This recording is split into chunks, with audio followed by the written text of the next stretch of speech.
To install your wheelchair ramp, you will simply place the ramp in the desired location.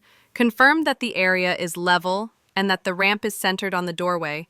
Mark the 2 holes on the ramp where they meet the storm shelter. Pre-drill the anchor holes with the hammer drill and the 3/16 bit. Place the ramp back in place and attach the ramp with the anchor screws and fender washers.